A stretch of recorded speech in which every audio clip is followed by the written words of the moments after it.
Hi there, Marilyn here, and I'm back with Saturday Sampler for August, and now we're going to be talking about, blocks 9 and 10, let me clarify. And so we're on page 13, and we're ready to do our piecing. And so if you look at the bottom, we're making flying geese. Yahoo! So if you follow the cutting that I went through earlier, we're going to be using our wing clipper, which, we've done a few times now already.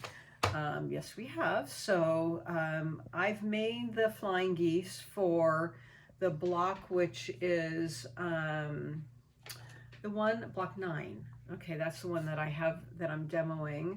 So block 9, the flying geese look like this. Okay, so I'm taking that fabric 1, which is the base, but they're both using actually fabric 1 as the base. So this one is the fabric 1 of the base with the background squares that I've made, but block 10 is also fabric 1 as the base, and then fabric 2 as your little wings.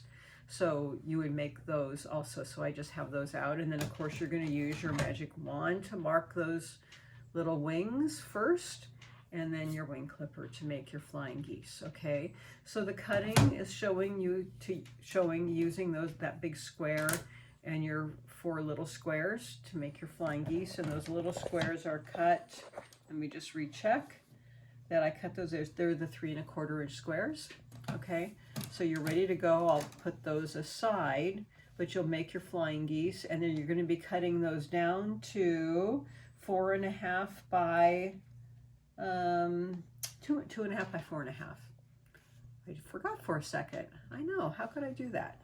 2.5 by 4.5. Okay, so you'll have 4 of those ready to go. And then once you make those, get those all cut down. Let me get all this stuff out of the way. Okay, so you have your 4 flying geese, and now you're going to sew for block 9. You're going to sew those to your little purple fabric 3 rectangle, and then when I sew those, I do, as I've mentioned before, like to put the seam so it's facing up so I can see where my intersection is. Okay, so that way I don't cut off that little point there. So I watch my intersection and sew there, and then I'm going to press towards the rectangle. Okay, so you're going to get all 4 of those sewn down, press those towards the rectangle, and you'll have that ready to go. So that's the instructions here and here for blocks 9 and 10, your flying geese. Now they're doing it the old school way, and you could do it that way if you want, but you would have had to cut with these instructions rather than the ones I gave you. The ones I gave you are using the wing clipper, right? Right. Okay, otherwise you do it this way. And you can, if I was doing it this way, then I would use what? My folded corner clipper. But of course for me, I like using the wing clipper, and my flying geese, I just like the way they turn out that way. All right, your block, you do what you want. But I think it's good to use a wing clipper. All right, I'm just saying. Okay, so let's turn over to page 14. Now, they're doing what I told you to do.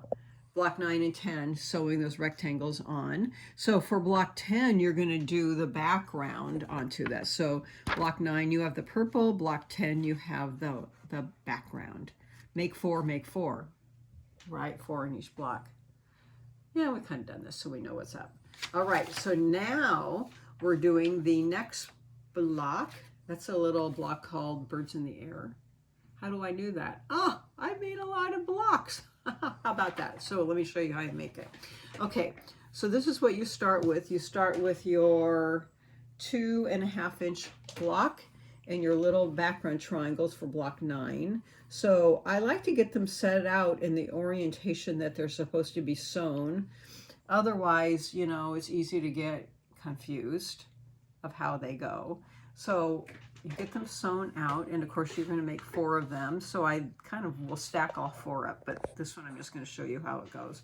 Okay, so the first one, you're going to put this one down, and the nice thing about it is this one lines up evenly, and then you just have that little 1/4 inch tail. Then you can just put this way and sew all 4 down here. When you open this up, you can press towards the the triangle, and then I would cut this little tail off.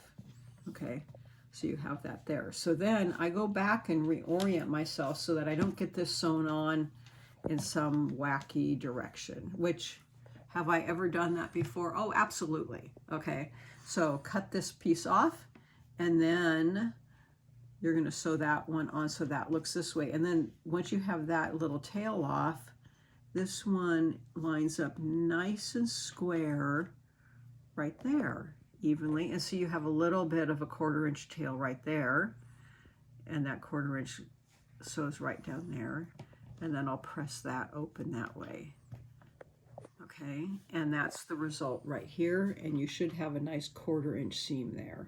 Okay, that's how it should be working. And I stack them up and run all 4 through. Okay, now when you're doing the colorway for block 10, it's going to be the blue square with white background. Okay, so this one is the fabric 1, and then this is fabric 2. So just follow your colorways and make them. You can layer all of them up at once. If you get confused, then do 1 block at a time. So now you have this ready to go, and you have to add your triangle. So this one is the blue triangle for block 9. This is the purple triangle. So now when you're lining these up, these should line up exact. They should match exact if your cutting and your seam allowances are proper. These are not under or oversized. You know, some of the piecing I do with you, we have them undersized and cut them down, but in this case it's not. So I just make sure that it's lined up properly, and once I have it in the middle, I will take and stick my pin right there. Okay, and then if it doesn't seem like it's, evening up, you can stick a pin on each side, whatever makes sure you feel comfortable about it. But I definitely have one in the middle, and then when I'm running up, I can watch that intersection. Okay, and then make sure your points, if you feel like you want to have a pin right there to hold it in place, then that's a nice idea too.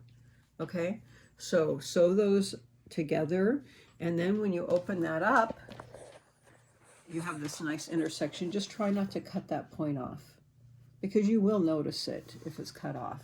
Okay, and then these should equal exactly 4.5 inches. These will not be oversized or undersized. Okay, get it? See, not undersized. All right, so a little piecing joke.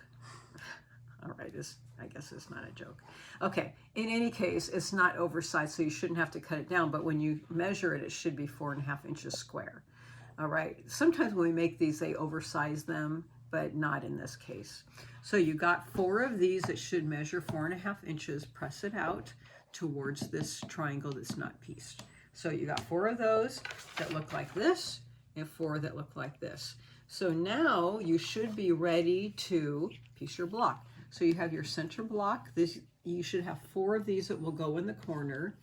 So I have, one that's pinned. Let me get the pin out here.